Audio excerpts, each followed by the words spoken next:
Hi, this is Ms. Wiles, and in this video we'll be looking at some problems in preparation for the North Carolina final exam in mathematics. Now, this particular problem, we're looking for the approximate rectangular coordinates for the point with the polar coordinates of 5 and 30 degrees. Now, knowing that the polar coordinates gives us a magnitude of the vector and the degree of the angle that is respective to the x-axis between 0 and 360, we should expect this angle or the rectangular coordinates for this point to be somewhere in the first quadrant, because we have something that is 30 degrees and the magnitude of that is 5. So we're going to have x and y terms that will lead us to that point. So if any of these were not in the first quadrant, then we would not use it. Now, knowing how to find that, if we look at the trigonometric ratios that would be used if we have a right triangle that has a hypotenuse of 5 and this angle of 30, I could use, to find this x value here, I could use the cosine relationship, because cosine is adjacent over hypotenuse. And so that is why I'm able to use 5 times the cosine of 30, not in radian mode like this one is, but if you're using your calculator, make sure that you're in degree mode, and 5 times the cosine of 30 is the 4.33. That automatically gives us D as the answer, but we need to make sure that we understand how we get that formula, because we might not remember that just because cosine is first in the alphabet, that it happens to be first here. Cosine is the adjacent, which is x, over the hypotenuse of that particular triangle. And when we have the cosine of 30 degrees equal to x over the hypotenuse, which in this case was h, or 5, we can multiply both sides of the equation by 5 to get 5 times the cosine of 30 degrees. In a similar concept, we would use 5 times the sine of 30 degrees for the y term, and we have our answer at 4.33 and 2.5. Next, in number 2, we have a sequence that is shown. It is a sequence that is continually growing, but what we're asked for here is which is the recursive formula for this sequence. Now, understanding what n and n minus 1, what t sub n means. What t sub n means is, for example, I can find t sub 2 by using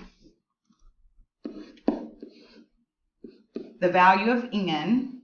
If I was looking just at a, the value of n is 2 because I'm looking for the second term, and it would be equal to 2 plus 2 times t minus 1, which would be t sub 1, which in this case is 6, plus 1. I can check that to see if it works, and if it does give me 12, I'm trying to find that answer for 12, and 2 plus 2 times 7 is 16, which is not equal to 12, and A is not the correct answer.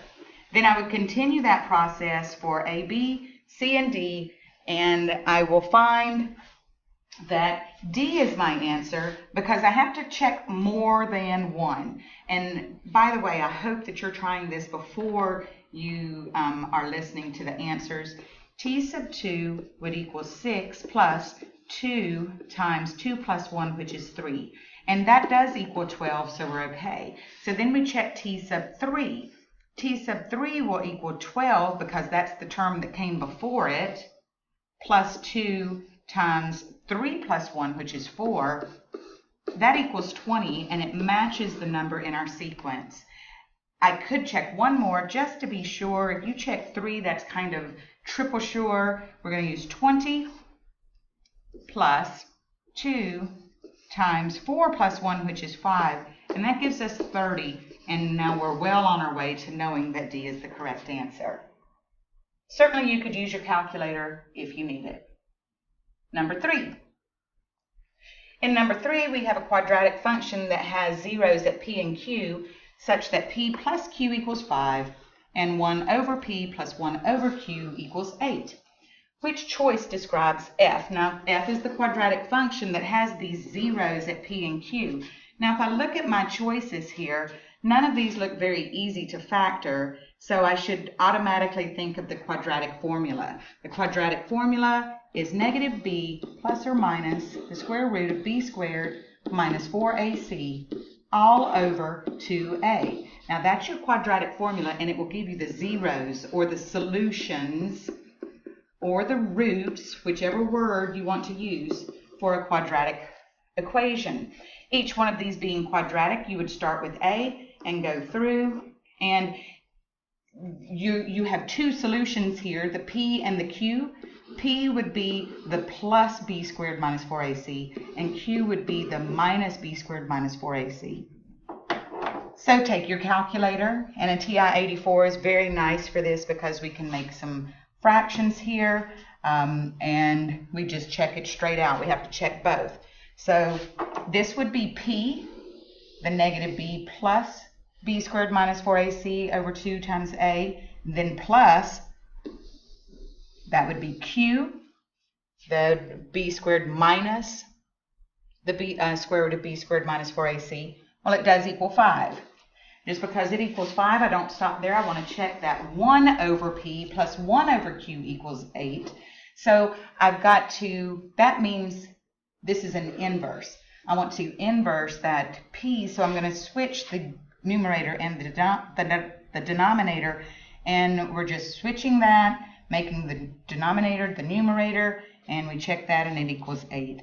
And I know that the answer is A. If it hadn't been, I could just go back and change the values for A, B, and C, but you had to remember that the coefficient of x squared is A, the coefficient of x is B, and this value is C. The reason why you might notice that, or you should know why I didn't have to put a negative 40 here and here, because negative 40 squared is the same as 40 squared, so I didn't bother typing it in. Next, number 4. Number 4, Lucy invested $6,000 into an account that earns 6% interest compounded continuously. Approximately how long will it take for Lucy's investment to be valued at $25,000?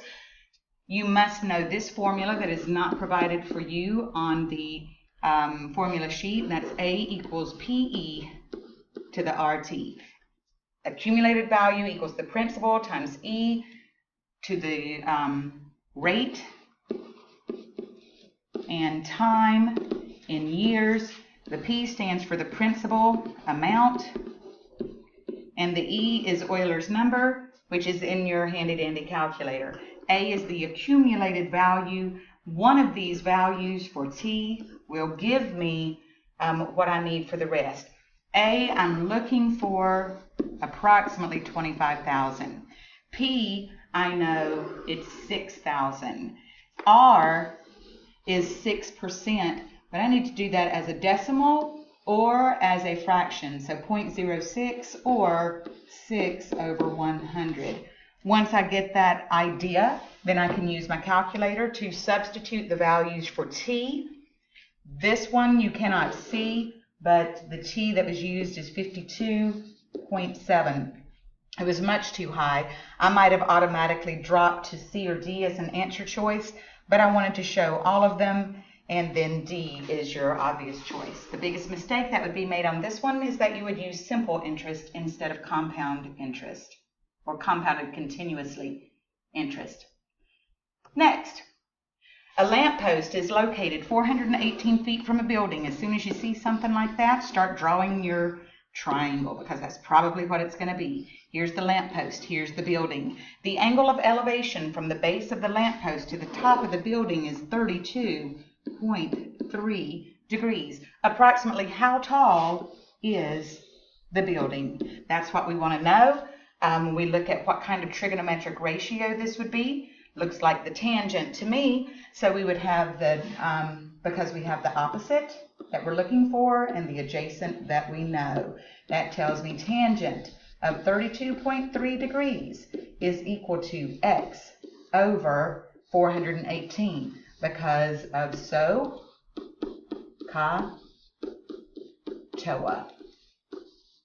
Multiply both sides of the equation by 418 degrees or 418. Put this in your calculator and you have your answer. Number 6. Make sure you pause real quick before you see what I'm doing here. Now, with this one, we have two functions, and we're asked for the value of p times t to the t of 3 minus t of p of 3.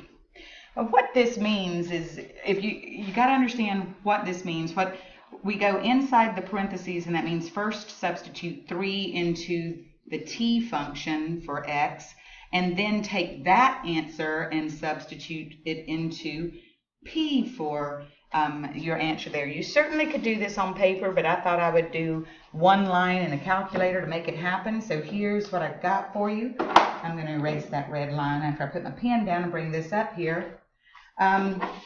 This is t of 3. This, now that I've done that, take away the minus part because that's the minus that came in between, is taking that and substituting it into p. So I have 10 times t of 3 plus 2. And that comes from p of t of 3. And then we're doing this double substitution. We're going to take the p of 3, we're going to substitute a 3 here, and then make all of that negative from here. So that's where this negative comes from. And this is where the substitution happens with the p of 3. And then you come out with your handy-dandy answer of 4. I'm going to erase all of this so that it's clearer to you. You can certainly rewind to see what it is that you need to see. Number next. In number next, you have a piecewise function that is shown for what value of c does the limit of f of x exist. Now, understanding when a limit of f of x as x approaches 2 exists, here's x equals 2. For a limit to exist for the function, both sides of the function, so to say, would have to be approaching the same value. Doesn't have to be from the same direction or anything else, but it has to be approaching the same value. So if x is less than or equal to 2, c times x plus 1 is the value of this function. Just for example, it doesn't have to be anything that would look like it. And then on the other side, if x is greater than or equal to 2, and by the way, it looked nothing like that at all. Let's at least do part of a parabola because that one is a quadratic equation. And then let's do some kind of a linear here because the first one was linear.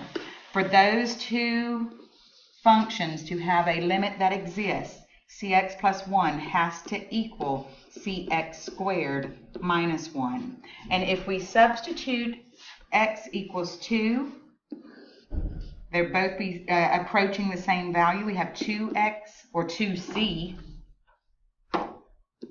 plus 1 has to equal 4c minus 1.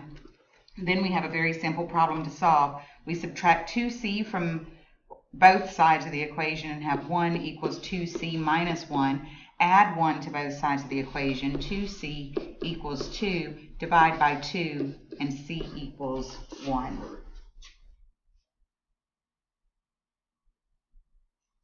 Next, and finally, what are the polar coordinates of 4, 9? You can look back at number 1 and do it the same way, where you use each one of these polar coordinates to go back and see which one gives you the 4, 9. And you would use the cosine. I'm sorry, hold on. The square root of 97 times the cosine of 66 degrees and hope that you get 4. and then use the square root of 97 times the sine of 66 degrees and hope that you get 9. If you don't, you go on to the next, and instead of 66 degrees, you would use 114. Then you would go on to the next. Instead of the square root of 97, you would use the square root of 13, and then so on. In addition to that, if you have the coordinates 4, 9, 1, 2, 3, 4, 5, 6, 7, 8, 9. We're going to put those coordinates right there. If I'm looking for this magnitude here, I'm going to take that 4 squared plus the 9 squared to give me the 97 that I'm looking for here, and I know it's either A or B. And then I can take the square root of 97 that I know that this is now. Well, actually, I only know this 9 and 4. That's all I know for sure. I do know that too. But I can use the arctangent of the opposite over the adjacent to find that my measure of my angle is 66 degrees. In addition to that, I know that 66 degrees is in the first quadrant and 114 degrees is not. And so there are certainly several different ways to find the answer. That's the first 8 problems. There are 3 other videos that you can watch. That's all I have to say about that right now. And good luck with everything that you're doing.